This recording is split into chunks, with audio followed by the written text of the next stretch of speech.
So, good morning, everybody. So, I thought that I would get my stream off. So, was getting a lot of rest and stuff. So, um, gearing up for this weekend. Of course, I'm gonna talk about the upcoming fight that's going down this Friday. Make sure you check it out on ESPN. The women's undisputed showdown with Sanisa Estrada, and then of course Oscar Valdez is on the main event. Is the main event versus Wilson. So y'all check that out. And the fight is happening Friday, not Saturday. So Arizona. So I'm getting prepared for that. But all right. So it appears that it is more than enough merit to this whole Errol Spence, Derrick James breakup.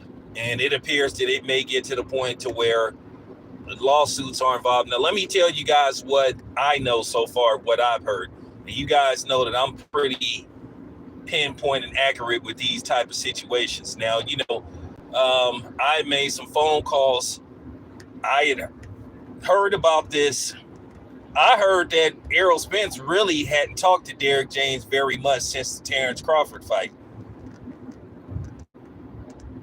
But you also been hearing that Charlo is no longer with him as well. That Jamel isn't with Derrick James, and then also you hearing about, Derrick James is just these last 6 months have not been very good or 6 months and some change have not been very good for Derrick James, as two of his biggest fighters loses, the biggest fights of their career. Errol Spence took a drumming via Terrence Crawford, and then Charlo, a lot of people believed he just showed up. He just showed up just to get a check for the Canelo fight. But you've been hearing that that Derrick James has been getting stiffed. Now, it's kind of funny. Listen, I'm going to say this much, and this is the honest to God truth. Fighters and trainers part ways all the time on a regular basis. A lot of times they either outgrow each other, either the trainer feel like he can't work with the dude, or the dude feel like he's reached his peak with this particular trainer and he needs to try something different.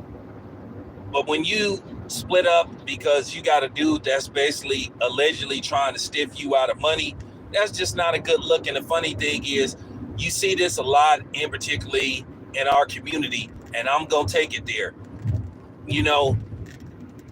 It's kind of funny, the Errol Spence fans, how bad they looking once again, because keep in mind, they were trying to make it look like Errol Spence was Malcolm X and Starkey Carmichael and Marcus Garvey, because Errol Spence spoke up on a couple of things, because he basically refused to do an interview with DJ Blatt, and he called out Gucci, and Gucci put out those racist shirts. Okay, good. Kudos to Errol Spence.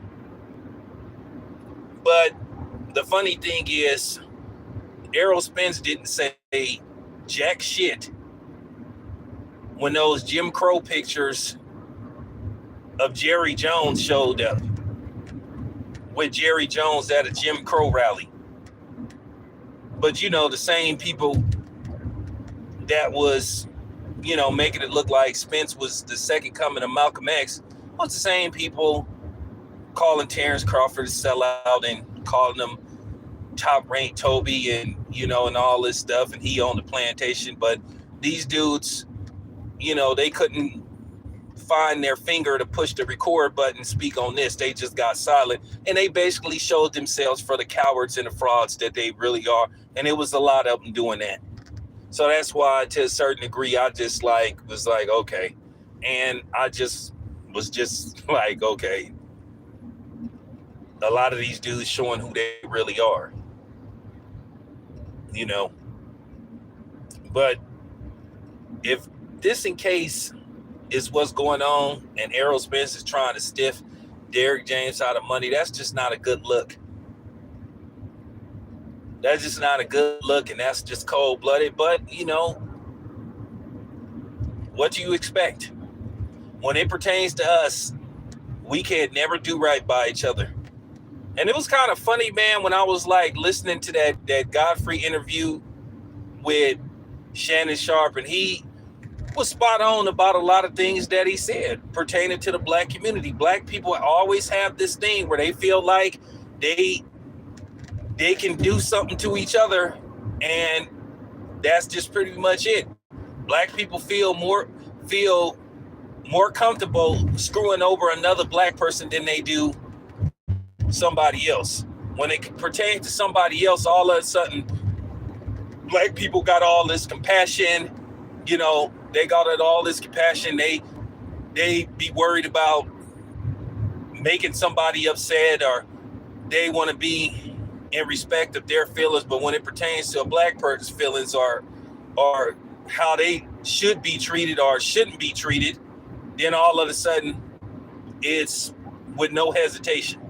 So it just goes to show you how ass backwards that we think as a community.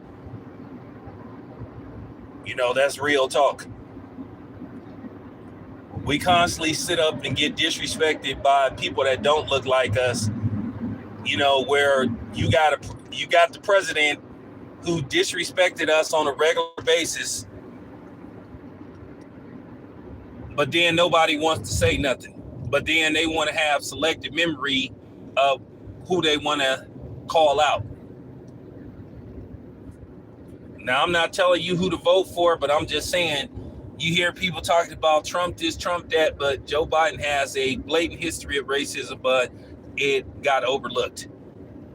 This dude say that he trying to fight the immigrant problem, but yet it comes to find out that he's flew in and secretly snuck in 300,000 of them.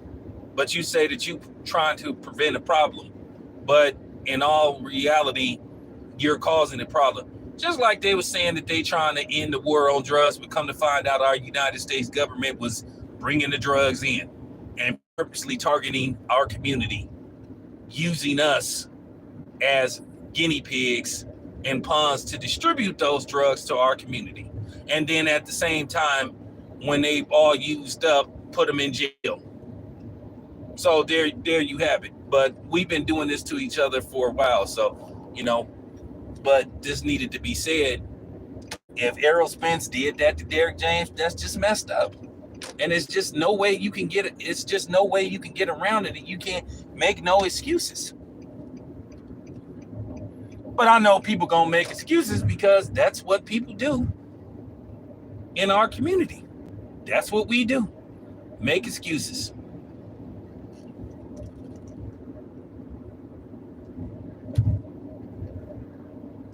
So that's a shame that Errol Spence allegedly he stiffed Derrick James, and it's gonna get to the point to where a lawsuit may be involved. Maybe they will settle this out of court and it doesn't have to lead to a lawsuit, you know, being put in place. But the last, you know what I'm saying, the last 9 months, you just got to keep it 100. It just ain't been looking too good for Derrick James. Like I said, he didn't had a lot of different issues, and particularly with his fighters. This dude went from being trainer of the year to now it's like full-fledged crisis. It's just been a disaster. You know, it's just been a disaster all around. You look at the Errol Spence situation with Terrence Crawford. You look at the Charlo situation. Then you look at Frank Martin basically bowing out of a fight that was going to give him his highest payday to date, which he was guaranteed to make $1.3 million. And like I said, I know it's a lot of people sitting up there caping for Frank Martin. And I know it's a lot of people that don't like Shakur Stevenson, and that's fine. But I'm not going to ignore the fact that you guys are ignoring the fact that Frank Martin was going to make 1.3 guaranteed from the $100,000 that he made in his previous fight, and basically because he appears to allegedly have too many people's hand in his cookie jar. Well, that led to him basically making a decision along with some other people, basically to, back out of the fight. I'm sorry if I'm a little too honest for you guys, but this is what makes me different from everybody else. And like I told you, this is why I tell y'all once again, I don't answer to nobody and I don't follow no script. This is just real talk. I'm my own person. But this is just what I've been hearing. That Errol Spence and James have been at odds for a while now. Post Crawford fight. I know Errol Spence was showing up to events and stuff in support of Charlo and all that kind of stuff, but you've been hearing that they've been at odds for a while. This is what I was told because I made some phone calls.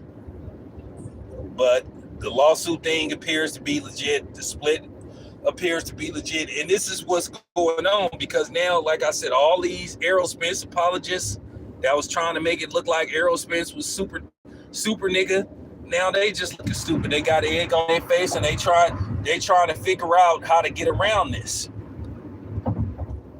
So now basically what they doing, some of them is secretly copping pleas saying, hey, don't say this, don't say, but I'm saying, where these dudes at now? Where these dudes at now that talking all, which I told them, don't do it, which I already knew this was going to happen. So now it appears that Errol Spence don't like to pay people. Well, what else is new? What else is new? Anybody surprised by this? I'm not. Here, hey, let's wait till the facts come out. This is true, but this is what I've been told. This is just very sad that this is happening. Very sad. Because like I said before,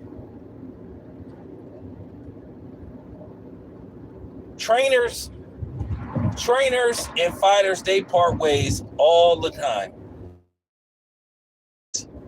But when you hear it pertains to money and somebody basically trying to stiff you and not doing right by you, then that's a different story. Because if they broke up over money because, Errol Spence wasn't trying to pay Derrick James, that's just not cool. It's not a good look one way or another. It's not a good look for Spence. But this is what happens with a lot of these dudes, man. This is what happens with a lot of these dudes, man. And in particularly us, we get to a certain space, we forget about the people that got us there and helped us get there, then all of a sudden, we cool with them.